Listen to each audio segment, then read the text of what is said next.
After 49 victories in the Bloody Night Ring, Khyven the Unkillable is a celebrity gladiator. If he can survive one more battle, King Vamreth will free him and declare him a knight. But the king doesn't play fair. Hello and welcome to Liam's Lyceum. I'm your host, Liam, aka Himvar. Today I'll be doing a spoiler-free review of Todd Fahnestock's Khyven the Unkillable.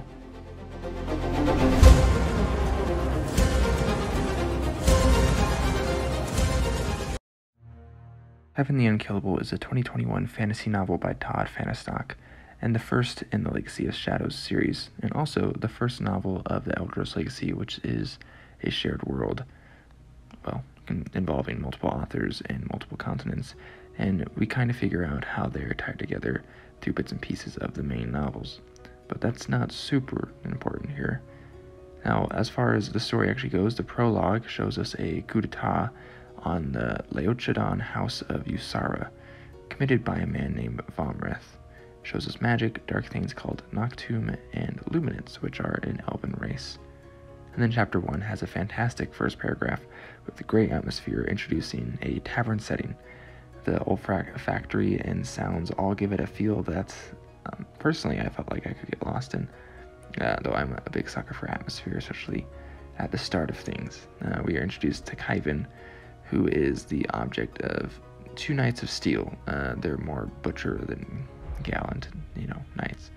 And they are searching for him since he killed a young noble during a fight in some nighttime fight club. It's really the Night Ring. It's the Coliseum of Sorts for Usara. And is, gladiator combat. Khyven at this point has actually only had 48 bouts and is undefeated. And the record is 50. And of course, once he reaches 50, he should get a knighthood as well. But a higher one, not just a Knight of the Steel, but a Knight of the Sun. Now, Vamreth, who is from the prologue, is still one of the more important characters. We do get a POV chapters from him on occasion, though not a ton. And I will say that I wasn't a big fan of Khyven at first. He's quite a hothead, but his background and the plot and setting were interesting enough. He's conflicted and definitely a gray character, but Fahnestock does do a good job of introducing this section of the world, the continent of Noxonin. And after a little bit, I was convinced that I, actually felt connected to the world. As far as other characters go, I thought Vone was more of an interesting character, from his first introduction at least, and I really like Vone. Another one was Laurel, and then probably my favorite is Velos, I don't know, however you say that. And then, again, Khyven's not bad, though. He definitely grew on me as the story went. I'm also pretty sure he is a boy from the first story in the Here There Be Giants anthology, which I have reviewed previously. Those are like introduction video stories that are really short and really not necessary as far as I'm aware, but it's free, and so you can get a taste for Eldros Legacy from that. But I'm pretty sure this is from that first story in there. I'm blanking on the name, actually. So Khyven does have a little bit of access to magic, which, reveals that that's his secret weapon, essentially. That's how he is so, effective in combat, because he can see opponents' weaknesses and their assets as well. But he can mostly see by a blue wind where opponents will strike next and where he can strike to be the most effective. So this makes battles kind of fluid, and honestly, I was afraid these battles were going to last too long, like a Drist thing with Salvatore, which is one of my big problems with Drist. I have a few, but that's not what this video is about. But they don't last that long. They're definitely don't overdo their stay, or their welcome. And then in this land, interestingly enough, there are Noctums, which I mentioned earlier. These are blights on the land of a kind. Sort of like the Rift thing in that Grisha verse, whatever. I read those books forever ago.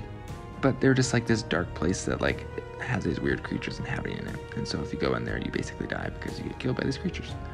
And then we also have Shadowvar, which are obsidian skin people with white horns. We only see one of them, but they're interesting. I'd like to know more about them. And then we also deal with, well, as far as like themes go, we have the illusion of power and this Machiavellian idea of love versus fear, well, and how hate factors in as well, and a good take on gender roles and, well, of course, despos.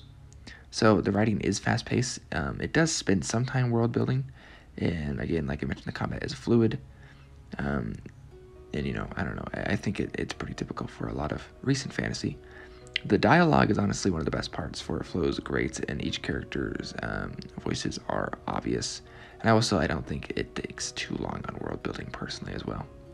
But Noxonin is one of only 5 continents in the world, and these different series by the founders, the 5 founders of Eldros Legacy, explore those different continents, and then kind of how they're connected, because the beings on these continents don't know that other people exist, essentially, but the thing that ties them together are giants, which are generally considered mythical or legendary, or they have not been around for a very long time, but you can see their ruins and stuff, in this case in the Noctombs. So, and honestly, I will say I did really appreciate something about the world building was the idioms and curses fit into the world, which is something I always appreciate. We also do have an idea of unrequited love and why it's kind of necessary. It's actually kind of important to the plot for a good chunk of the story.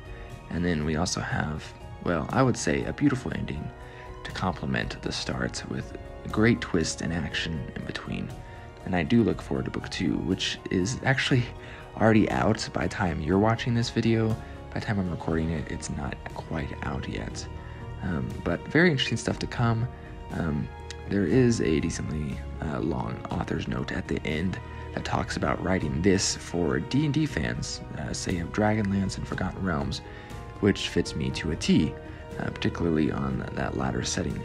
I don't feel like it personally suffers, though, from what many recent fantasy works, well, do, that are inspired by D&D, which is to say, it doesn't feel like it was just inspired by D&D. I couldn't connect everything in this book to an adventure on the tabletop, but it does get the feeling well enough, but it also stands mostly, I feel like, on its own. It feels like a nice, unique world, which is something I often felt like, well, I feel like when I read something like Forgotten Realms novels, which I've read dozens, those are the best ones when it feels like it's just a fantasy world and it wasn't something played around the table. You know, it is something nice and unique and in a high fantasy or sword and sorcery setting, depending on what it is. And this one kind of falls into that sword and sorcery category. I feel like, more maybe D&D, leaning D&D, can trace a lot of its stuff to sword and sorcery fiction, though a little bit more, of course, on the D&D side, as the magic is kind of on the Vancian side of things, but really well done and different compared to the other magics that are in the other Eldros Legacy books, because I've actually gone through 1.5 more of those since actually reading this, and those reviews will come out soon, so don't worry. But if you are interested in Eldros Legacy, I'm definitely more interested, and I'll try to probably even chat with some of the authors here at some point, but I haven't even reached out, so just ignore that comment, I guess. It's been Liam with Liam's Lyceum. Let me know if you're interested in reading any of this stuff, or if you've read it already. I'll catch you next time.